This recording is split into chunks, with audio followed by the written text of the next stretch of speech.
Assalamualaikum Mas Bro ya, kembali lagi mintanya di Fajar Daily. Dan kali ini kita jawab sebuah pertanyaan Mas Bro.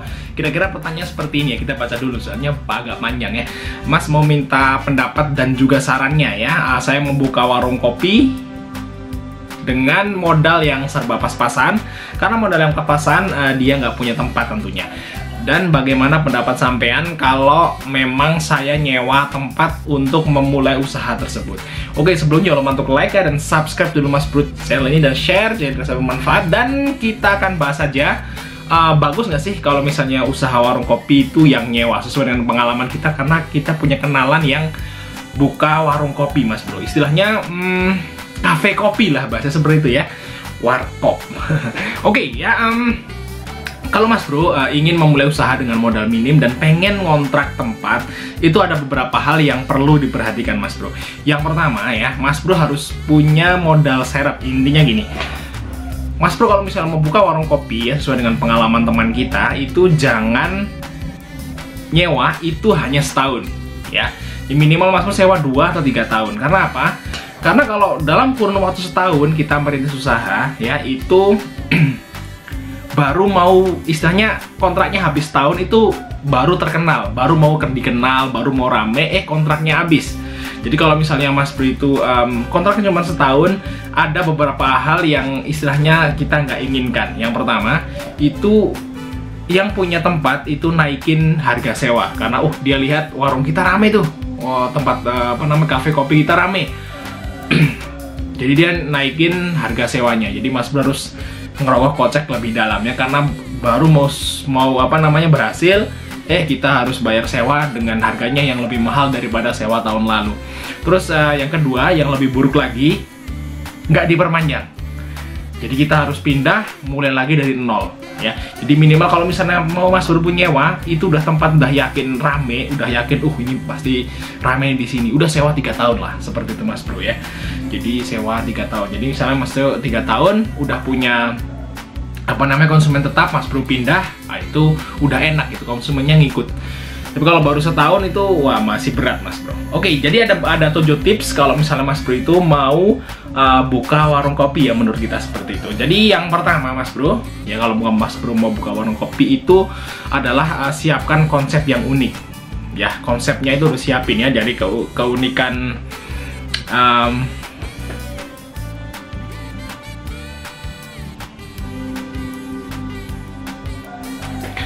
Oke, yang pertama Mas Bro ya, siapkan konsep. Tentu saja konsep yang unik ya. Dari produknya ya. Terus apa yang makan.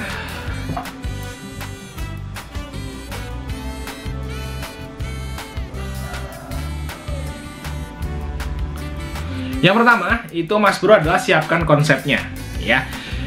Konsep dari produk apa yang mau dijual, terus apa yang mau ditonjolkan daripada kompetitor. Karena kalau warung kopi atau kafe kopi itu udah banyak banget persaingannya Mas Bro. Jadi Mas Bro harus punya sesuatu hal yang istilahnya itu hal yang kompetitor gak ada, Mas Bro itu mau ditonjolin ya. Apapun itu Mas Bro bisa gali sendiri. Terus Mas Bro juga dari awal itu harus udah patok keuntungannya ya, jangan sampai kita baru buka bingung mau jual berapa. Jadi sebelum Mas Bro buka, sebelum Mas Bro cari tempatnya, itu udah tahu nih satu cangkir itu untungnya berapa, itu harus sudah jelas di awal. Terus tips yang kedua itu adalah tentukan target market Mas Bro. Target market, jadi misalnya anak sekolah nih, atau pekerja kantor, atau misalnya kayak mahasiswa gitu. Jadi sesuai dengan segmen-segmennya. Nanti Mas Bro kalau udah tentukan target pasar, Mas Bro bisa siapkan konsep yang sesuai dengan target pasar Mas Bro, karena ini beda-beda. Target anak sekolah sama target orang yang udah kerja itu beda banget ya. Jadi Mas Bro harus tentukan targetnya di apa. Nanti kan menentukan keuntungan juga Mas Bro. Terus yang ketiga ya, setelah Mas Bro itu udah punya konsep, terus target marketnya udah dapat, misalnya gue passion ke anak sekolah nih. Nah, yang ketiga Mas Bro cari tempat yang sesuai dengan target Mas Bro itu tersebut. Misalnya targetnya anak sekolah, berarti buka atau cari tempat sewaan di deket-deket kampus, deket-deket tempat sekolah yang istilahnya rame ya, seperti itu Mas Bro ya. Cari tempat yang sesuai dengan target pasar Mas Bro. Terus yang keempat Mas Bro ya, perhatikan dekorasi eksterior dan interior. Jadi di sini penting banget, Mas Bro itu konsepnya mau apa nih? Misal konsepnya mau kopi hitam, jadi semuanya aksesorisnya hitam ya. Terus lampunya bolamnya kuning, terus ya macam-macam lah. Jadi tergantung konsepnya, Mas Bro harus istilahnya buat desain interior tempatnya dan eksteriornya itu pas dengan konsep yang Mas Bro akan bawa. Seperti itu, Mas Bro. Terus yang kelima ya, yang kelima ini penting banget. Kalau misalnya Mas Bro mau buka usaha kopi atau warung kopi itu pilih bartender yang tepat. Bartender. Oke, yang kelima ya. Yang kelima ini juga penting banget. Yang kelima adalah kalau Mas Bro mau buka warung kopi atau kafe kopi itu cari barista yang tepat. Barista, bener ya, barista ya. Kalau misalnya Mas Bro itu modalnya minim pas-pasan, berarti kan Mas Bro mau jadi barista sendiri. Ya, jadi ngeracik sendiri. Jadi Mas Bro sendiri pemilik sekaligus jadi baristanya. Itu ada yang konsep seperti itu. Mas Bro banyakin lihat video YouTube. Oh, barista profesional tuh kayak apa. Jadi banyakin nonton lah biar Mas Bro skillnya nambah. Yang unik ya, yang lempar kalau bisa kan seperti itu ya.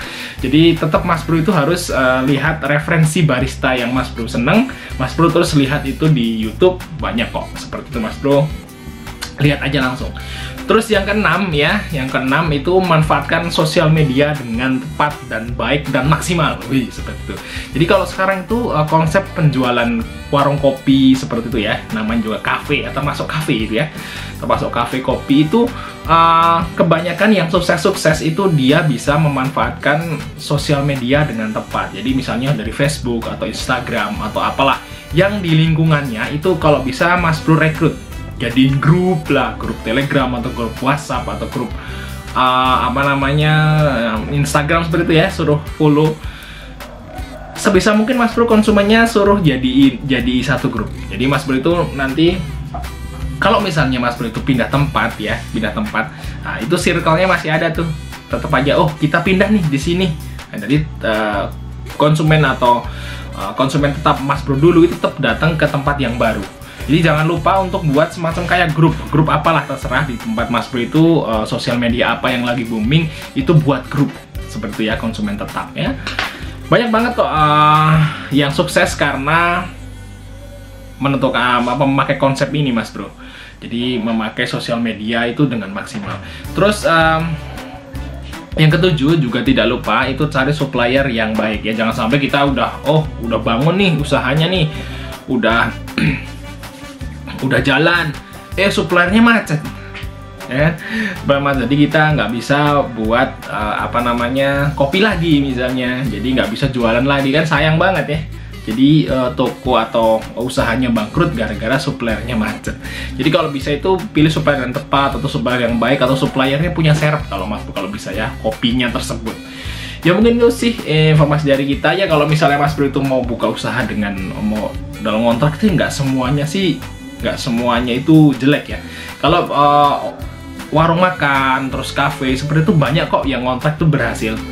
Tapi beda kalau usaha kayak punya kita ya, usaha toko listrik dan bahan bangunan itu kalau ngontrak itu berat banget ya, karena nggak bisa itu kontrakan itu 5 tahun. Karena kalau toko bangunan kita itu baru mulai jalan itu sekitar 2-3 tahun itu baru mulai rame, Bro.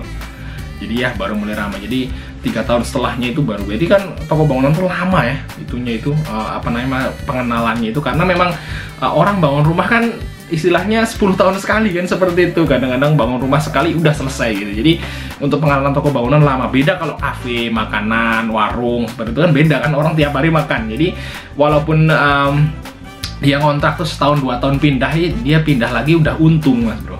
Seperti itu. Kalau menurut saya sih seperti itu ya kalau usaha makanan. Karena untungnya pasti double.